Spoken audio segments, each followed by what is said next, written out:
laawol kisal ko laawol peewal e ɓantal. ɗo mi udditan woɓɓe ɗo kala faalaɗo wadde landal mo wawi wadde star 61 ko ɗum woni star 61 cappoodere e capanɗe jeegoo e go'o e hara woɓɓe no addi ɗo lande mi landon nden ɗon kene ɗo yo mi udditan woɓɓe ɗo ɓeɗo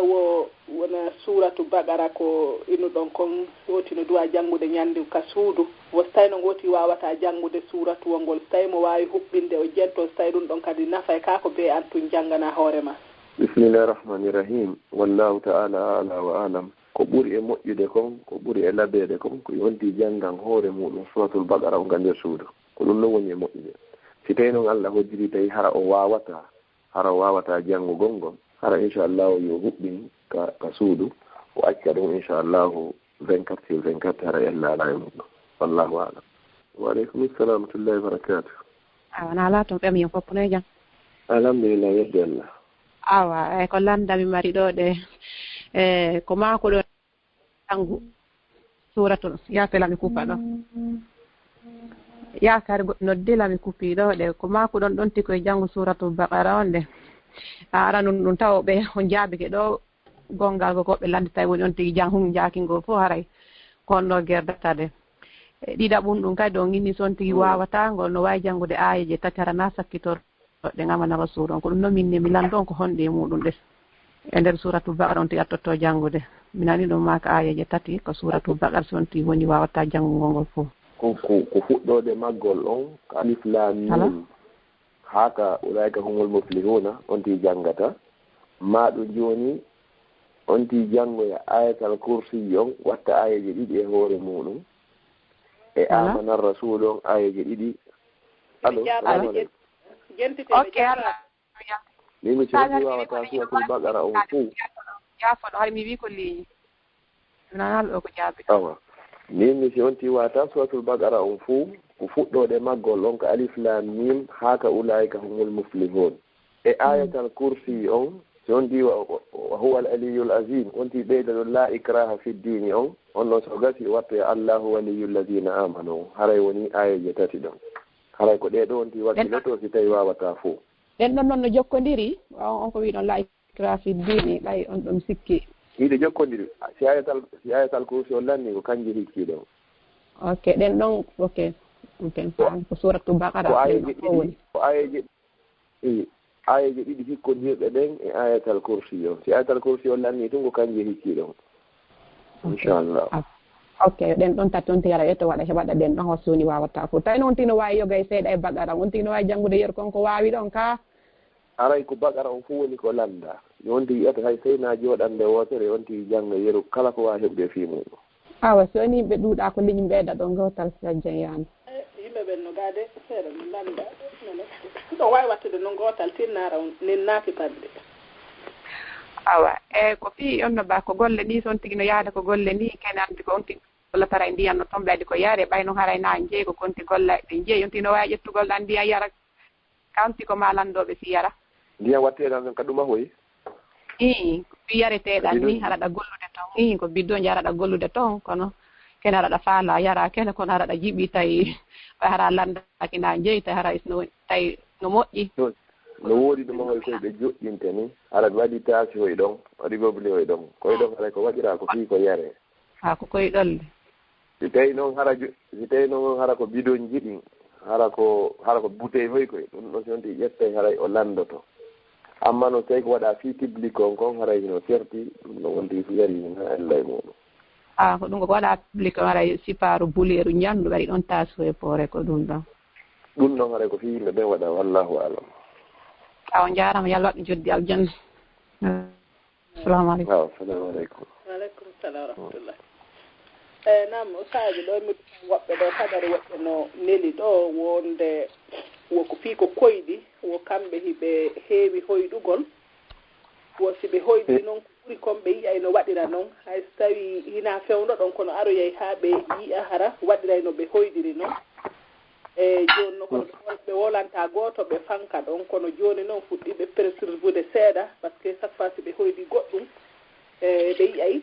hino waɗira noon ko honɗum waaji ɗon ɓe ɗum ɗo ko honɗum ɓe duwa waɗude tawi ɓe hoyɗi suga ɗum ɗo ma ko honɗum ɓe duwa vraiment ɓe fuɗɗi perturbade fii muɗum nelaɗo sallllahu alayhi wa sallam ko ɓe maaki kamɓe ko ɓe firi koyɗi ɓe tawi ɗiɗi sa hoyɗi ko welayma si wiyeti bindi ko ya fillitano kala giɗɗo maɗa ɗonoɗo Allah subahana taala yo allah on laatin koyɗol ngol sa hoyɗi koyɗol tawi ngol welatama a faalaka fewyi ɗum ɗon laato ela sallam maaki so a yiltodiri sa fini so ya yiltonir hannde kadi no waalo ɗon alon hannde kadi toroɗo Allah subahana taala yo allah dande bone koyɗol ngol hara filitanaki ngol hay e gooto ngol lorratama ɗum ɗo ɓe fini si tawi ko ɗum woni hoyde ko no laatorade ni ɗo inni alhamdulillah o woodi fewno ɗo annabankaku ala kono no woodi ɗum waliyaɓe Allah yiɓɓe Allah hara ɓe renti e piiji harmoyi fof hara kala ko ɓe hoyɗi ko noon Allah subahana taala waɗirta ɗum ɗon haraji na ella e muɗum hay e hunde Allah no holla woɓɓe inchallah wallahu alam jarama jolla muddande ɗo goto kadi inchallah haray ɓe natirɓe ɗo makateɓe Hajja Bari assalamu aleykum. Waaleykum salam wa rahmatullahi wa barakatuh. Ko oustaz Abdallah Brixton ni yaafede. Ok oustaz em ɗo yaafini e ko numéro mo on yewti on woliɗo numéro mo on kono tawi miɗo naati mi wawa ƴettude komi windam mantaki saabi Allah andi noon faalaw landade nde mi noddoye on saabi Allah nani fof lan ɗaɓɓita on ka Facebook ga ko min ni ɓillam natali ala joni inchallah ko waɗi zéroji ko ɗon noon ko Angleterre waɗi 0032 ma joni hajja ñippi jonna yon noon joni fi économie gol tango ok awa no probléme hajja ñippi joni awa no probléme nani inchallah barkallah mi joddi aljanna mi noddoyo inchallah mi lando awa inchallah assalamu aleykum nam Moussa haray woɓɓe kadi no acci ɗo landal e ɓeɗo ɓe inni wondema haray woɓɓe no leli ɓe yoɓe lando wo gorko si tawi hara o jombi sonnajo hara gorko ngala e galle wo hara noon on ɗon gorko himo wonde sonnajo on ɗon himo yewtida e gorko goo on ɗon ara wo wonda e ɓengu makko ɗon ha on ɗon jibina wona ko kanko jibini boobo on kono kanko hara kanko ni babajo on kono hara hina hara ko gorko goo yewtidete e muɗum hara kanko e ɓengu makko ɓe famodire on ɗon gorko haray noon o on ɗon innimo ɗum ɗon moƴƴa o on ɗon inni o oye wo landike ɓe inni ɗum ɗon bona ɓay haray ko noon Allah tagiri oti wo joni ko ɗum marɗon ko waajo ɗon suka ɓen ɗon yimɓe tawi ɗum ɗon diina kanko ɗum ya fe fiɗituɗo lannanga nane tawi komi nani ɗo ko ngoola woko duyiɗo woni ko jombi suddiɗo kono duyiɗon ala e galle joni noon kanko e suddiɗo makko heɓe wondi ka wala e galle wala e galle hara wondema hara o wawata yottade e suddiɗo leggoy men da son faami famike nam wonon joni haray kono kanko e ɓengu makko hiɓe ton hiɓe jiidodude kono haray hina kamɓe ɗiɗo ni jiidodude ko goɗɗo goo kadi haray yewtida e muɗum kono ɗon arata wonda e sonnajo on ha sonnajo on ƴetta reedu kono haray ko oɗa gorko o innete ko ɓiɓɓe makko kanko fembata kanko watta fou joni noon ɓeɗo yeetike mo ɗum ɗo haray koko harmi kadina ɓay hay suddiɗo duwaka fontande jungo mum e gorko janano hina fere ko feƴƴi ɗon woko noon ɗon inni o landike ɗum ɗon wona ko ɗumanni kankadi simo faala yo landoyo woko ɗum wajoto ɗon suga ɓen ɗon e ko honɗum dina kan inni e fii ɗum ɗon ko adi kon taw ko ɗen inna lillahi wa inna ilayhi rajiun andi mawmen ɓe ma kay wona ko maayi to yurmi ɗum ɗo ko subhanallah ni goɗɗo wari goɗɗo fi mo salmini ɓeygu makko goɗɗo jaɓa ɗum ɗo e hoore ɓeygu muɗum o yaano o muñño ɗum ɗon o yilto o femma o ƴetta ɓen ɓiɓɓe kadi o bamba e makko ɗum ko jeeno ɓe fof maɓɓe hiɓe jogii bakkatu ko ɓuri jogogol bakkatu kadi ko gorko ɗo oɗo no feƴƴitay ko ɓeydata kon dayus debbo on wo jaɓuɗo ɗum noon won ko jeeno gorko organise noon ko jeeno on wonɗo e arde waɗa ɗon noon kadi ɓe fof ko jeeno ɓe waɗi kala wallitiɗo ɗum ɗo koko harmi ɓe waɗi ɗum ɗo heno harmino ko zinani si tawi Allah addi nawnare e makko tawi o wata yottade yo yondino na farilla be goɗɗo heɓa ɓiɗɗo no woodi woɓɓe no heɓi ɓiɓɓe hara ɓe mafodi e ɗen woodi annabaɓe ɓe heɓari ɓiɓɓe ko farilla tun ko ɓe on tigi heɓa ɓiɗɗo koko harmino no harmi jeenoji ɗi fof ko siga ɗiɗo asiiɗo ko organise aɗi min hannde kadi ko hanuno noon jeeno ko suuɗagol joni noon gorko yo wonu tun hannde kadi ko fiya sorreke tun ko ɗo noon ɓuri wirtade a wirti aduna wirtoyɗa laakara si honno a ƴetti ɓiɓɓe ɓe wona ɓiɓɓe ma a dambi e maɗa ɓe nafatama aduna ɓe nafatama laakara sigo debbo on kadi mo yondini e hoore ɗum ɗo o waɗi ɗo harmi gorko yaade wonɗo e wadde ɗum ɗo kadi ko jeeno on e wadde ko ɓuri mawde bakka to fof ko jommuɗo sonnajo o ko haalanno debbo on taw so wondi moodi makko tawi on hina timmoɗo himo wonde e nawnaare koyo torto hoore makko so wawata muññiraade ɓe wondira noon o ɗaɓɓa e goɗɗo ko jombam gorko on kay tawi ko ni Allah woni waɗirimo hannde kadi ko yo muññano Allah subahanahu wa taala no woodi woɓɓe hara ɓe timmi gorko few kono Allah no innii ɓe heɓata few Allah no waɗi catégorie yimɓe ɓen catégorie ji nayi wayni woɓɓe goon toon ko rewɓe tun heɓata woɓɓe goon toon ko worɓe tun woɓɓe o jillindiranaɓe worɓe rewɓe wayni wa yaj'alu man yasha'u aqima woɓɓe kadi waɗaɓe toon haɗa koɓe dima o koɓe yiide sonnajo o wata heɓugol ɓiɗɗo no woodi sonnaɓe kay ko yiide gorko wata heɓude ɓiɗɗo oɗo noon so waɗi ɗum ɗo ko ɗum ɗo wiyete hino wuuri o kono ko mayɗi ni hino harmi si tawi ko debbo on hari o annda kala yeetiɗoma ɗum ɗo o fenanima o ɗaynima o janfikema man khashana fa laysa minna kala noon janfiɗo ɓen o tawaka yame wallahu alam nam sa jarama yalla yoɓo ko ɓuuri e moƴƴude joni lamuddetande woɓɓe ko ɗo inchallah seɓe ko Abdourahmane assalamu aleykum Sall. Aleykum salam mo jaramade hajjan na laato miɗo ŋejjon eyi alhamdulillah ustade no jelti on ɗo ok aɗa fof taw mi faala min kadi yon jonna so tawi ɗo waala addande numéro usase no hara ne moƴƴi ma ɗum ɗe dictanomen mo ɗo hara no gasa yimɓe boyi hara no besonni e makko kadi ko lande eyi ɗo mi landade landal ngal joni hene no landa nga komi faala landade nam continue ustade ok on jaram nde usas salamu aleykum nana toon ɗo jam eyi alhamdulillah alhamdulillah nam ok on jaram boy bayan on ko joni ni mi naati kono hara lande hara ko bayan on attorata mo yo Allah waɗa hoddi aljanna amin amin ok min mi faala landade par exemple wono subaka on julgo ɗiɗije ɗen rakatu fajiri on par exemple tawi ko ange ɓe ngomani woni juldude ɗum noon tawi ko mo ɓe juulida ɗen noon feere ka min lawayi wonde yeeso makko hara o jokkitanmi kaɗen noon ko feere mo ɓe juulata ɗen noon ma ɗum kadi tawi par exemple mo juulini fana mo ɓe juulan hoore muɗum ok c'est bon haysi ko fana on kadi par exemple ko fana on kadi mo ɓe koye ruƴƴan hoore mum ha gasa après noon juulnamo julde farilla nde ok c'est bon ok on jara ok aɗa numéro mo on kadi fanno ha tawi ɗo wala jonnude mo wali awa joni yappi wona ɗo 0032 ok wala 0032 494 ok 04 joni on kadi ko helzik ɗo mi 04 0494 0494 oui 13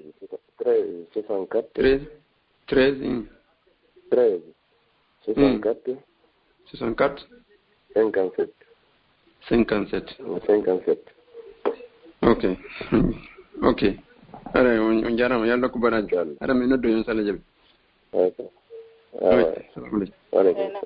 waleykum salam wa rahmatullah nam ustade haray woɓɓe kadi no landi ɗo ɓe inni wo on maati moccitagol ngol ko waalagol joni noon haray ko jangete ko ɗuuɗi wo joni ko suratuji ɗin tati honno ɓulu walla e falaqe e naati ko ɗin ɗon tun janggata wuttaka juuɗe moccitoɗa kako ɓe tuɗa juuɗe ɗen jangga luttuɗe ɗin fof moccitoɗa wo kadi sa a jangi ko ya wuttu tun ka a tuttay kadi ka juuɗe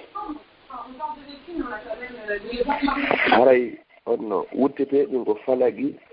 e naasi e ɓulhu walla onti janngo ɓe na gati wutta ka juuɗe muɗum mawɗo ɓanno fof haysi o tuttari amma noon mulki on suratu tabara on e amana rasul on ayatal kursi yonti janngo ɗin ɗon tun hannde kay ayatal kursi on tawa e moccitorteɗi ɗin amma noon tabara on ko yonti janngugol tun amana rasul on ko yonti janngo ɗum ɗon tun haray on tigi o waalo duwaji kadi janngeteɗi ɗon min ko yonti janngoɗi ɗon on tino wawi janngude aɗa walade ka danki so tawi wata on tigi ɗanton no wawi walade kadi jannga ɗon haka on tigi ɗantete ɗo fala bas won tuwata on tigi accuɗi fof hara heɓari hay e hunde ko on tigi moccitori si wawi walade amma no moccitorte ɗin ko a jooɗo ko danki moccitorɗa haa gayna siwalla goɗɗino e majji toon ko so a waalike wona jooni duwago on toon ko ya waalo haa gayna waalora ko sengo ma ñaama ƴetta junngo ma ñaamo ngon awnoɗa inna bismikallahumma amutu wa ahya jannga o ɗo e laabi jirete bismikallahumma amutu wa ahya hara hiɗa awli junngo ma ñaamo ngon du'a goo hino toon kadi wiyeteɗo bismika rabbi wada'atu jambi wa bika arfau in amsakta nafsi faghfir laha wa in arsaltaha fahfazha bima tahfaz bihi ba'daka salihin oɗo kadi haray a waaliki kadi si jannga oɗo kadi wano kadi allahumma aslamtu nafsi ilayka wa wajjahtu wajhi ilayka wa fawwadtu amri ilayka oɗo kadi ha o yaltoy oɗo lay ko sa waaliki haray si janngama ɗiɗo fuu ko ɗum ɓuri e moƴƴude si on tigi noon tawi o ɗantora e ma o timminoytaɗi haray o ɗanike haray mo wawi janngude ɗi ka o jooɗi ɗo wallahu alam nam jarama yodditande hikkiɗen ɗon nam ɓe maketeɓe Sow assalamu aleykum. Waaleykum salam wa rahmatullahi wa barakatuh. Wadde ñalloy jen. Nala toon ustade no jetti on ɗo. Alhamdulillah. Assalamu aleykum ustade. Waaleykum salam wa rahmatullahi wa barakatuh. Ko landal mi mari ɗo wacce on accé. Ko mege goɗɗo yeddondiri si ɗi askarji waɗeteeɗi ɗimdi e kiikiiɗe ko so tawi alansara on juulama ka ko si fotoro on juulama ko honɗuge mum haray ko ɓuri e moƴƴugol kon ko jogandema ko alansara o salmina ɗon haa ka naangi ngen mudoyta ɗon ko ɗon ɓuri e moƴƴude jarama Allah waɗum joddi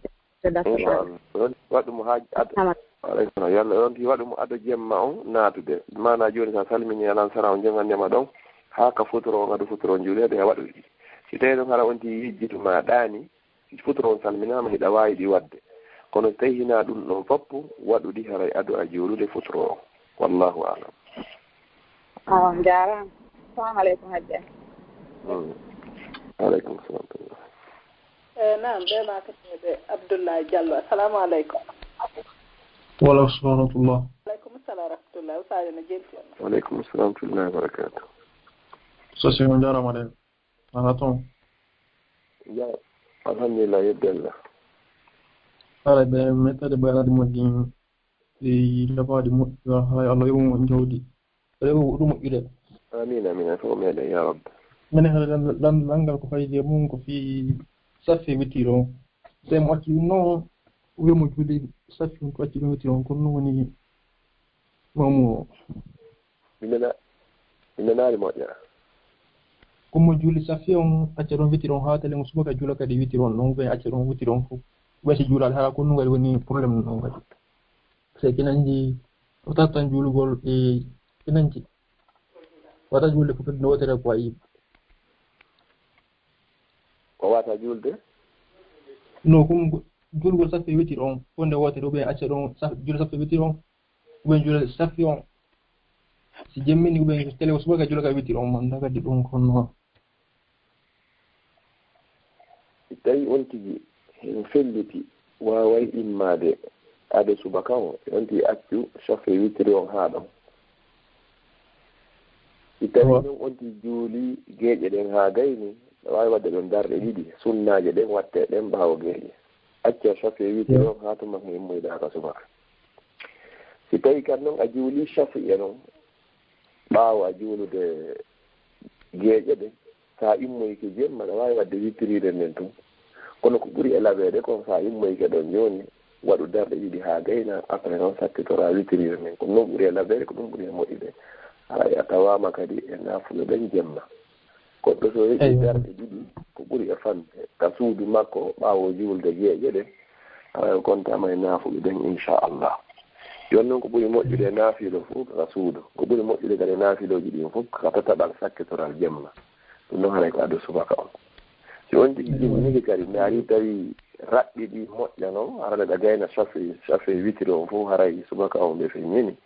haray karama koɓe buyno ha yinde joni ɗa wawi yendinoraade nden ñande witirire nden tum acca ɗon sofi on wallahu alam haray dimmal ngal tum haray kadi ko fi koyɗi ɗin ko on tigi kadi kinanjino walo hoyɗe piiji ɓuy ɗon haray simi kadi yeeɗi no fof pati wonay relation ko pati wonay no hoƴiri noon kadi suno fof suno koyɗino toon haray on tigi yeeɗi kadi reality la sallam ko maaki sa hoydi ko walayma fili kano kala giɗo ma tawga Allah subhanahu wa ta'ala Allah latnane ko moƴƴi na hoydi goɗɗi tawi naako welayma tawi a faalaka ɗum noon kan heɓe ko ya usunno torɗo Allah subhanahu wa ta'ala yalla on dande bone koyɗol ngol hara filitanaki ngol laye gooto ngol lorratama wallahu alam on jarama yo Allah yo moƴƴude ɗum weltanima moƴƴi noon e fo meɗen inchallah assalamu aleykum rahmatullah rahmatullahi hay nodditani ɓe maketeɓe ɗo Ruqiyata Diallo assalamu aleykum. Wa alaikum salam wa rahmatullah. On hireja? Jantun alhamdulillah sa ene jetti on ɗo. Assalamu alaikum ustaz. Wa alaikum salam wa rahmatullahi wa barakatuh. Mo haray min ko ladral bi pari ɗo wano ɗo joni goɗɗo muuse fiji bingol mais hara ko wano e 0 heure ni o muusa o hiya ƴiiƴan ɗan wona noon ha subaka heewa mais hara o jibinaali mais on tan ɗon o ronka wawde julde subaka o wono ya noon ha hella 9 heures 10 heures ni o jibinoya après ɗon noon si feƴƴoyi o waɓutu ɗon hara o yoɓitaymo ka o yoɓitatamo kono lurra e muɗum kono ko ɓuri jiccugol ko fodde o jibinaari o yoɓitay waɓuto ok karamo koɓe goyni so tawi ko ndiyan ɗan yalti hara ko ndiyan ɗan yalti o yoɓitay waɓuto ɓeeɗa ɓeni so tawi ko ƴiiƴan ɗan yalti hara ko ƴiiƴan fi jibingol ngol hara o yoɓitoyta waɓuton ɓayɗan ɗon no compta hannde kadi ƴiiƴan jibingol ngol hara ko ɗon ɓuri e jiccugol siko ndiyan ɗan o yoɓitoya e waɓuto tawi ko noɗa ko ƴiiƴan no hara ko ƴiiƴan ɗan no hara woni ƴiiƴan jibingol ngol o yoɓitoyta waɓuto wonde woɓɓen ƴiiƴan ɗan no fosa law aɗa boobo tugol tan ƴetta hakkundeji muɗum ɗon haray to kanjiyam haray woni ƴiiƴan jibingol wallahu alam ok on jarama assalamu aleykum waaleykum assalam tullah uditani ɓe maketeɓe ɗo Amadou Bari assalamu aleykum. wa aleykum salam wa rahmatullah jarama de jeng jarama na ala toon wayti sade no jenti on ɗon assalamu aleykum waaleykum assalam tullah wa barakatuh min jarama diwaji ɗon ɗo wadde en torke rabbiri ba ɗum yoɓ waɗami fof joddal jonna ana question ngan ko question on ko ɓe karmo ko ɓe moccira ɓe ɓenna ɓe moccira aya qur'an hara noon si ɓe mocco won si yahi woni sonnajo ɓe nan ɓe mememo ɓanndu ndu hara noon ko aya qur'an ɓe janngata joni so tawi hara ɗum ɗum no dagi ko selli kon ko fotta e muɗum kon tawiɗa moccugol debbo janano e maɗa haray a duwaka mo memugol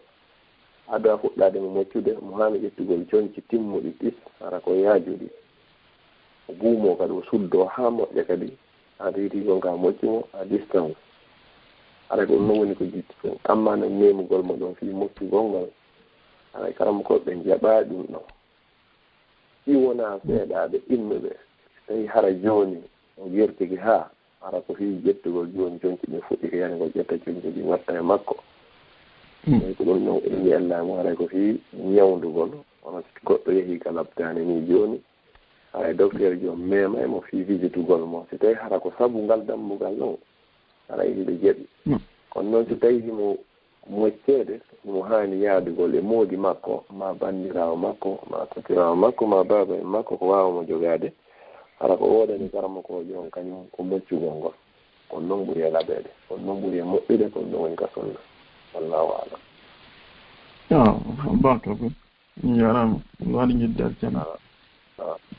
jarama aleykum salam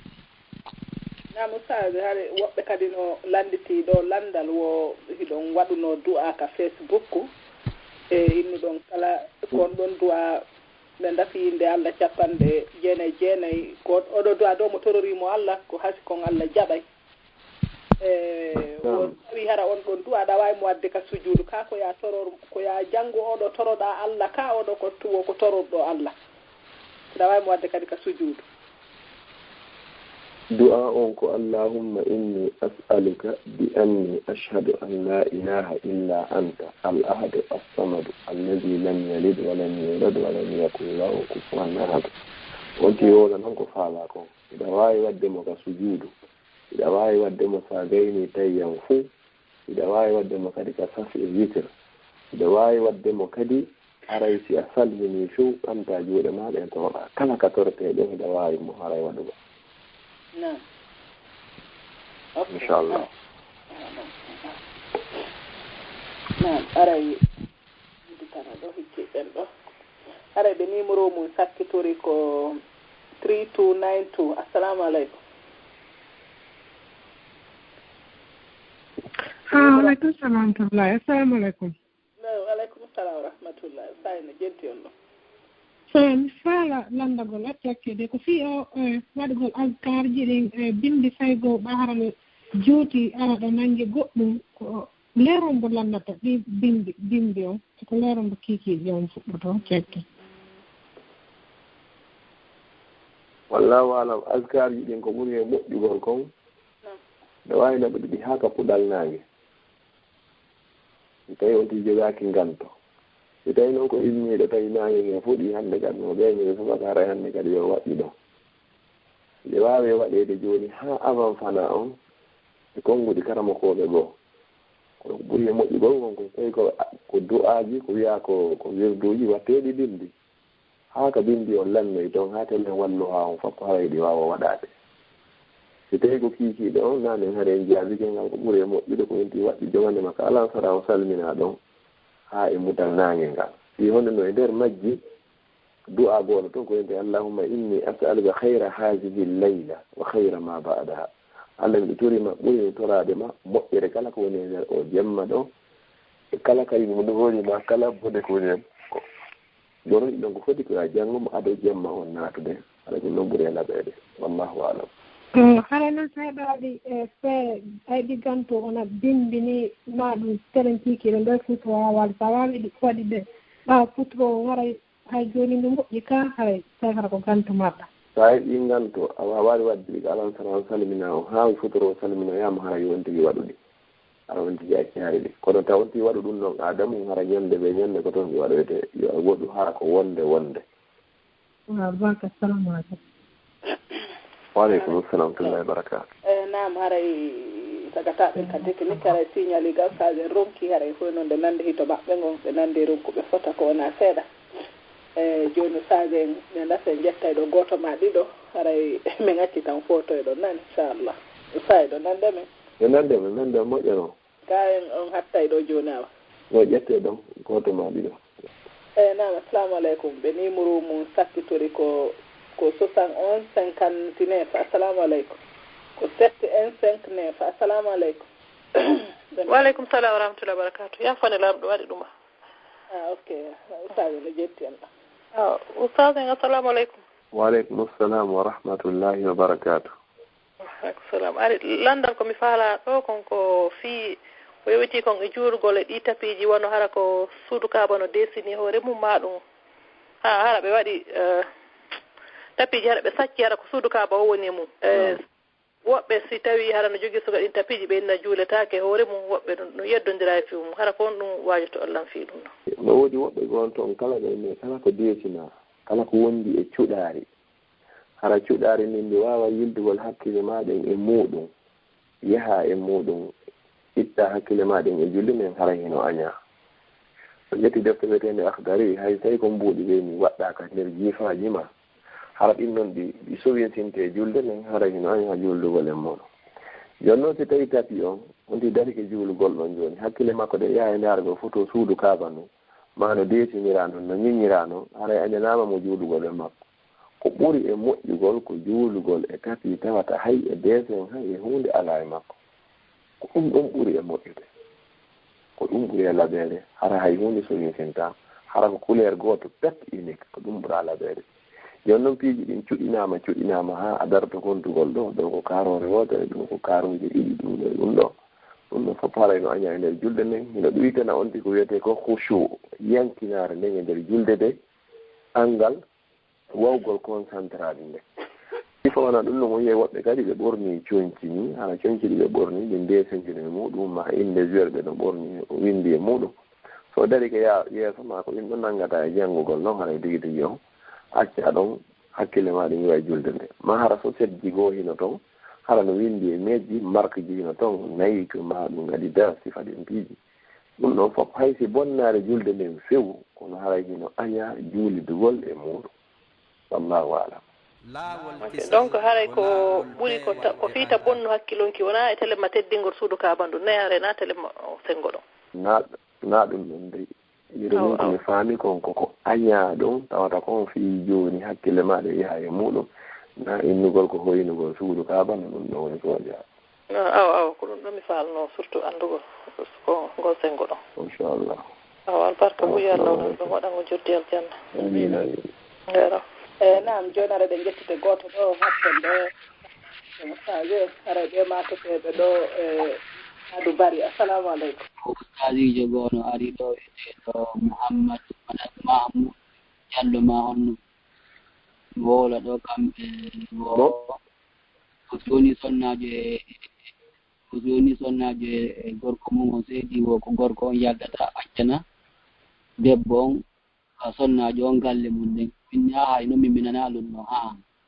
hay konke si onon mari komi landoto on joni ustadi ɓe woɓɓe gono toon no on ɗon on nomi yirimo ɗon no metti yimɓe ɓuuri noddemo ɗo landomo piiji ko heɓata wolgo goɗɗo noddimo ɗo landike mo jannganimo haya ka talaguiɗa cergal ngal ko jaɓa nunnude ɗuma on anda so nani inde makko walla nanani makko mahamoudou o makete eyyi humpitiguee fi maɓɓe seeɗa haray piiji ɓuuri haray hiɓe yewti taw haray innoon mi hinanon mi famiri ay ko haray hino lundi bindi ɗin no karamokoɓe ɓen woni ko famiri no amma noon haray inchallahu fimuɗum haray hino jokka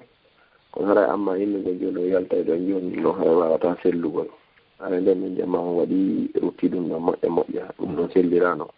ko ɗum mi wata jabade fewno ɗo taho kono inchallahu hino jokka fi muɗum sellañe kono haray yeri ko lanni ɗon ɗon ko haray ɗum ɗon sella wallahu alam weltanama nanema mi harma amugol harma ye o saalimu ɗin fatwaji ɗon foppo ɗin ɗiɗi yewti ɗon foppo ɗin ɗon foppo ko londiɗi bindi ɗin wondema joni kon gorko yaltata wondema amugol harma ɗum ɗo harma on ari télégramme ɓe wawi contactude oustaz abdallah ka duɗal worɓe ɓen haray oustaz al husseini dakar no waɗi yewtere fi muɗum e vidéo ji ɓenɗon ɗin fof haray ɓe laɓɓini ɗon postpiji ɗi inchallah barakallahu fiki inchallah a wondani ɗon jabon fiya ko haɗi falno ko nadde détail on inchallah haɗa joni contact on no heeɗe nde yewte ɗon yeeradde ko waɗa kon inchallah mi anda si ɓe mari télé ɗon mari télégramme onon ɓe lande ɓe ɗon donc ka laawol kisal duyi ɓen kawngalato weltani ko moƴƴa mi donc ka laawol kisal ɗo ka laawol kisal ɗo tumi darata jogaki ɗum ɗon ko laawol kisal on ɗo ka yettiɓe mi jonna on numéro nodda e ɓen ɗon ɓe naɓana on audio ji ɗi ko ɓe waɗi ko ɓe wadde audio ji juutuɗi ɗiɗi nam waɗe ɗon awa aldenelamo noon waɗe 0049 0049 17 29 95 et 81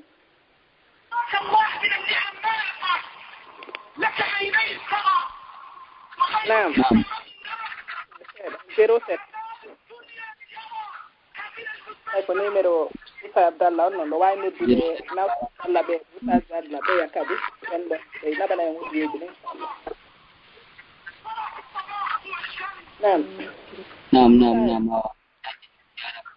Isa Abdallah salamu aleykum anini min no ɓe anini min moƴƴa noon fiji gon joni ko nanugol gonko jendade ka youtube ka lawol kisal no surtout ɓe gono woɓɓe gono commande ɗon ustad en ko ni o wiri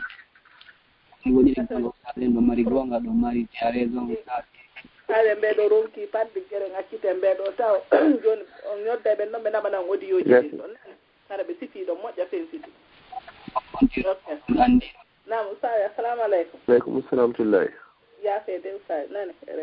mi andi o ronki joni min accu toon ɗo heɓon no fotoro yon tigi tigi on nani gasi joni mi ala salari ɗum ɗon joni inchallah ala on jarama albarka moɗon boy si Allah yoɓɓon ko ɓuuri moƴƴude waɗa joddinigal janna amina e fof meɗen nan hironeni zara e fayif ɓen fof ɗon inchallah misiguen sami ɗon alaji en aicha ɗum fof inchallah joni haray en sa yiɗi kadi janngo ha faɗi janngo bisimillah. awa inchallah on jarama sa barka assalamu aleykum wa rahmatullahi wa barakatuh. awa sat waaleykum salam wa rahmatullahi wa barakatuh. nam musidɓe julɓe tedduɓe assalamu aleykum wa rahmatullahi wa barakatuhu. harayno humpitorɗen noon haray ko ɗo wonɗen hattude hannde haray oustaz abdallah en hannde hiɓe runki fota ko wona seeɗa haray ko ɓaytumɓe faalano respectude ɗuma on kono tawi ɓe runki fota kono alhamdoulillahi haray yewtere labade waɗi hay so winde juutali haray ko wondude nafoore moƴƴa ko wona seeɗa haray kala mo faamal ɗo moƴƴa hino wawi jentitade kadi oɗo honno oɗo bayana ka youtube laawol kisal inchallahu maɗum ka telegram sonnaɓe hisuɓe ka telegram du'iɓe hisuɓe laawol kisal fi du'iɓe hisuɓe ɓe haray hiɓi toon kadi ɗum ɗon fof haray kala no wawi jentitade ɗiɗo maraɗi ɗon anda ko honɗum duwa waɗude saabu no haray ɗum ɗo no wondi e nafoore fota ko wona seeɗa haray on fof moɗon on weltanama on duwanama nokku kala ko hikkorɗon ka aduna Allah ɗo haray en torki Allah subahanahu wa taala on yo Allah hissin en hisnana en ɓengure men nden o hawtodira en fof ka jannatul firdawsil a'la en torke kanko rabbul ibade yo Allah okkore battane moƴƴo yo Allah subahanahu wa taala on dandu en kala ko lorrata en ka aduna meɗen ɗo e ka lahara meɗen amina ya rabbi haray min weltanike on foppu moɗon haray e yontere hannde so joyi yontere hannde kadi jaɓi enen e sehuɓe men tedduɓe goo kadi haray min inni on fof moɗon assalamu aleykum wa rahmatullahi wa barakatuh. Allah subahanahu wa taala mo ukku en walugol e jaam. laawol kisal ko laawol peewal e ɓantal